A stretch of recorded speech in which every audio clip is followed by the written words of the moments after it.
पड़ी। खानदान उजाड़ देव हम क्यों हमरे देवर के हाथ से लगा के देखा। पियवा मिलल कोरिया देवरवा बाटे गोरे ओही देवरे पा दिलवा डोले थोड़े थोड़े ओही देवरे पा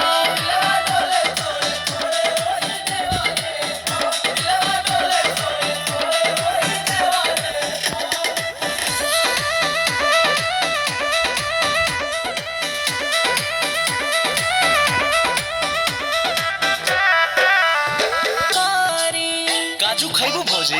खिया दे बनले ड्राइवर संभाल है ना सवारी होके मोछा मुंडा करा तड़े रंगदारी देखो तारे ना भौजी ढेर लंगदार होइल बड़ा ना कहा कि ढेर लंगदार होइल बनी ज्यादा गर्मी चघल बा कहिया कि ढेर गर्मी चघल बा ओ माय गॉड भौजी देवरा बोले मिसरी बोलमवा